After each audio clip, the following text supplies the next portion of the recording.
പ്രിയപ്പെട്ടവരെ, എ.കെ.എം. അഷ്റഫ് MLA ആണ്. നമ്മുടെ കുമ്പളയിൽ താൽക്കാലികമായി national highway authority of India നിർമ്മിക്കുന്ന ടോൾ ഗേറ്റുമായി ബന്ധപ്പെട്ടുകൊണ്ട് നമ്മൾ ആക്ഷൻ കമ്മിറ്റി രൂപീകരിച്ചു. MP-യും MLA-മാരും ജനപ്രതിനിധികളൊക്കെ ശക്തമായ സമരമുഖത്താണ്.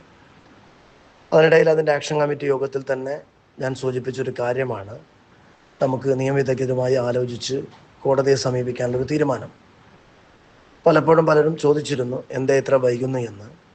കൃത്യമായ ഡാറ്റ വെച്ച് നിയമ വിദഗ്ധരുമായി ആലോചിച്ച് നമ്മൾ സമർപ്പിച്ച കേരള ഹൈക്കോടതിയിൽ നമ്മുടെ പിറ്റീഷൻ നമ്മുടെ ആക്ഷൻ കമ്മിറ്റിയിൽ അംഗവും ബ്ലോക്ക് പഞ്ചായത്ത് സ്റ്റാൻഡിംഗ് കമ്മിറ്റി ചെയർമാനുമായ അഷ്റഫ് കർള മുഖാന്തിരമാണ്, അഡ്വക്കേറ്റ് സജൽ എൻ്റെ സുഹൃത്ത് ഹൈക്കോടതിയിൽ അഡ്വക്കേറ്റ് മുഖാന്തിരമാണ് കോടതിയെ സമീപിച്ചത്.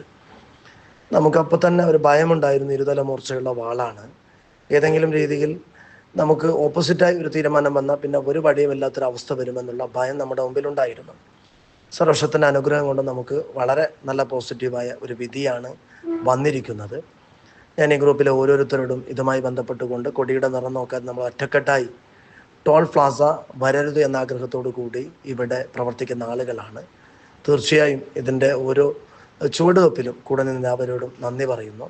ഇതുകൊണ്ട് അവസാനിക്കുന്നില്ല, നമുക്കിനിയും മുട്ടേണ്ട വാതിൽ. ഞാൻ ഇന്ന് തിരുവനന്തപുരത്താണ്. കോടതി ഉത്തരവ് വന്നപ്പോഴും ഞാനും എന്നെ നിലയ്ക്കുന്നു CH കുഞ്ഞമ്പവും ബഹുമാന്യ മുഖ്യമന്ത്രിയെ കണ്ടു. അവിടുത്തെ അതിൻ്റെ ഉത്തരവാദിത്തമുള്ള ബിജു IAS-നെ കണ്ടു. ഞങ്ങളൊക്കെ എല്ലാ രീതിയിലും ഇതിൻ്റെ വാതിൽ മുട്ടുകയാണ്. കിട്ടുന്ന അവസരങ്ങൾ ഡിസ്ട്രിക്റ്റിലെ വേദികളിലും ഞങ്ങൾ സംസാരിക്കുന്നുണ്ട്. ഞാനിപ്പോൾ ഈ വായിസുമായി വന്നത് ആദ്യത്തെ ഇതിന് സന്തോഷം പങ്കുവെക്കാനാണ്. നമുക്ക് കോടതിയിൽ നിന്ന് സ്റ്റേ കിട്ടിയ സന്തോഷം എല്ലാവരെയും അറിയിക്കുകയാണ്. അതിൻ്റെ കോപ്പി ഞാൻ ഈ ഗ്രൂപ്പിൽ പങ്കുവെക്കുന്നു.